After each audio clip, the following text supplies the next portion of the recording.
Matt Riddle is possibly returning to WWE next month. There has been new matches added to NXT, New Year's Evil, and an ex-Raw team has been teasing a comeback. Stay tuned for the news. We are back. It's a busy morning. It is a busy morning. Have you had your coffee, Andrew? I have demolished a coffee, indeed. Have you had your coffee? I have. I've not had any food though, so it's a risk. It is an absolute risk. But we've returned to get you some more news. And guess who else might be returning too? Who is it, Andrew?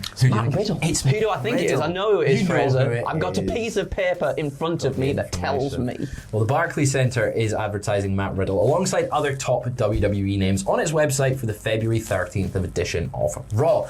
But WWE isn't advertising him for that Raw. They're advertising Riddle for the February 20th one in Ottawa, Canada, and the 27th in Grand Rapids, Michigan. Now, Riddle's been off TV for a couple of weeks now. He suffered an injury on Raw and kept him out for 6 weeks. He was written off reportedly for failing a second drug test and entering drug rehabilitation. It's been a tough few weeks in terms of like covering Matt Riddle, because there's been a few people that have come forward with allegations towards him and about him. But it looks like WWE are possibly going to be bringing him back into the fold once his stint in rehab has ended. Yeah. Where do you see it fitting in?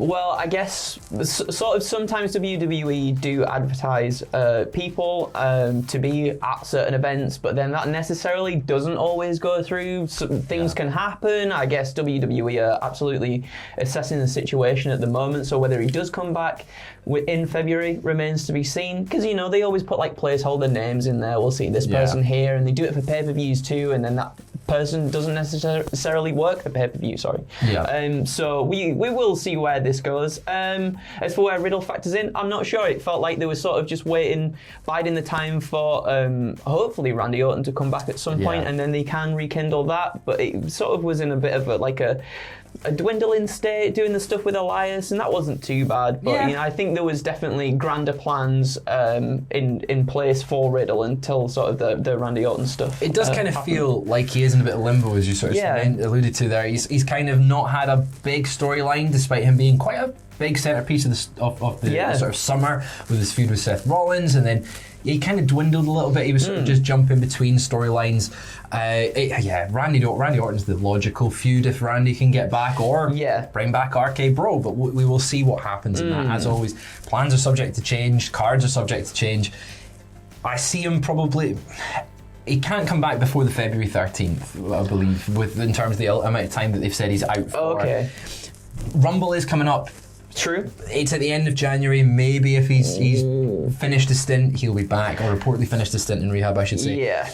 He could be back for them, but we'll see how he fits into the picture. But he's not the only person that could be returning to WWE. Now, despite her tag team partner, the former Sasha Banks, now Mercedes Moné making her debut at Wrestle Kingdom today. Very exciting. We covered it in the first video. It seems Naomi will not be joining her, despite her getting on a plane and flying out to Japan. According to Wrestling Observer, Naomi will be returning to WWE, but there's no return date or timeline that has been established at this point, but it is believed she will be back in WWE at some point soon. Now, Banks and Naomi both walked out of WWE back in May 2022 due to issues over their creative direction. It's been a while since we've seen her. Yeah, it has. When do you think she's coming back? Oh, I mean, Rumble would be... everybody always looks towards Rumble, right? At this time of year, like when a comeback could happen or when it should happen, Rumble seems like the place to do it. Number 30 entrant, right? Like the final one in the Women's Rumble, I think that would be a big pop. Yeah. Well, she can come out whenever she wants in the Rumble and it'll be a big pop. I think sort of if this is on the table and we're looking at this and this is a new story that's popping up now, feels like Rumble would probably be the right time for it. I think we covered it quite a while ago. I remember speaking about it on the news with Sam, but I feel like she'd be a perfect fit for the bloodline. Definitely. You know, she's in the family, so it would make sense to have her there, sort of bolster that team going into WrestleMania season.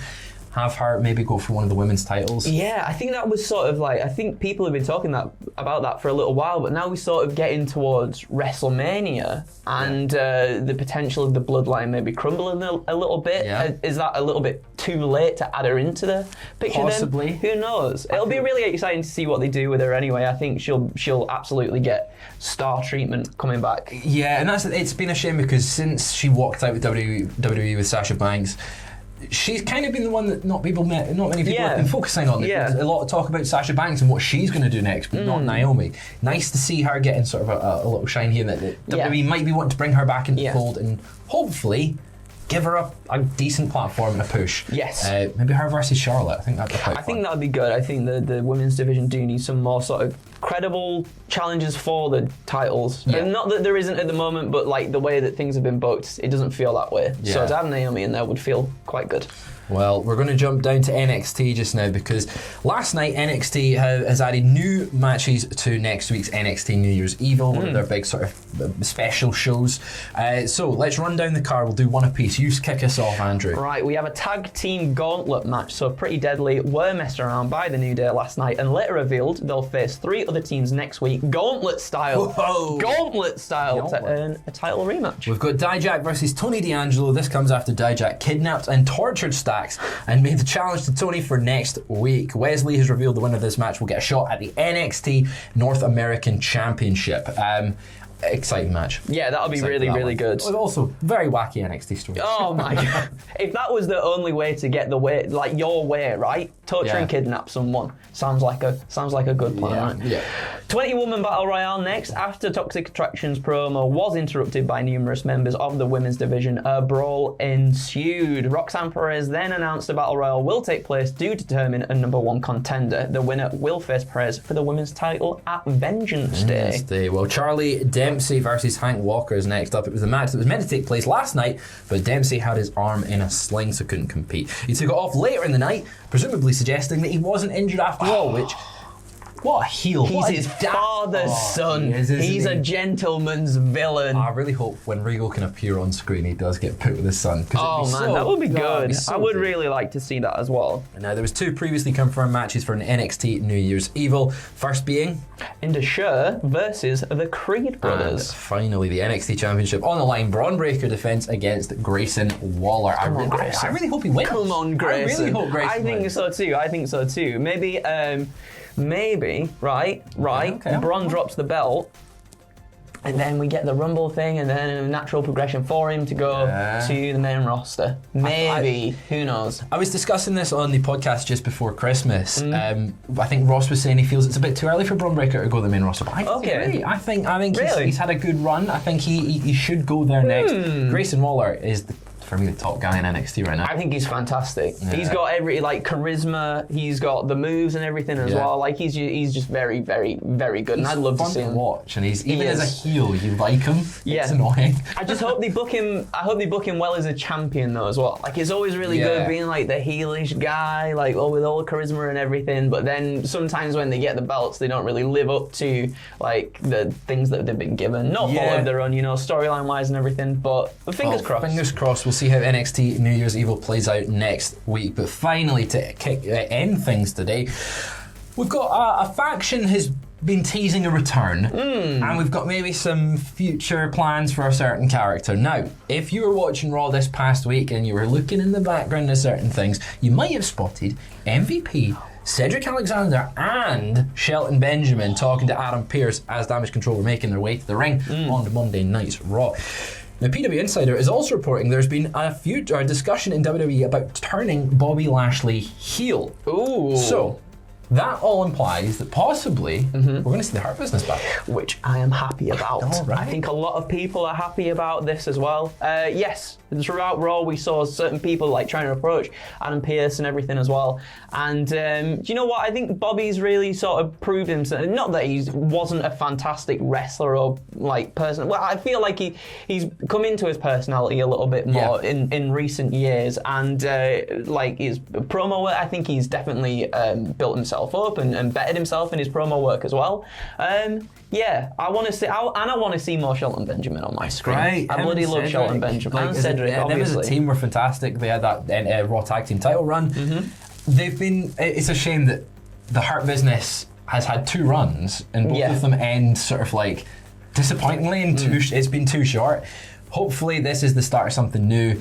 That group as a whole has so much talent, and Bobby Lashley being this big star that he is now will really elevate that group and hopefully give the shine to Cedric and Shelton. Absolutely. Where would you like to see them maybe feud with? Who would you? Because the Bloodline's an obvious sort of choice, but it is. But the Bloodline that might not be here. I mean, if depending on when this team gets together, if like Sami and Kevin pick up the tag team titles, I'd love to see Shelton and Cedric go up against them. I think that would be great. Let us know in the comments below who you'd like to see a potential return for the Hurt Business and who they would take on. Again, Sami and Kevin, I think, are the top choice for me as well. Yes. But that is all we've got for you today. Jack will be jumping on a What Happened At for you. He'll have all the latest from Wrestle Kingdom, and there's loads of stuff going out. So just keep watching all the lovely content on the channel. The complete history of WWE. Go and watch that. It's fantastic. Was really good. I was plugging it all the time before the holidays, and we're still going to plug it. We're still going to plug it. It's really good. It's good. Do it. Do it. Right. I'm off for lunch now, so see you later. Bye.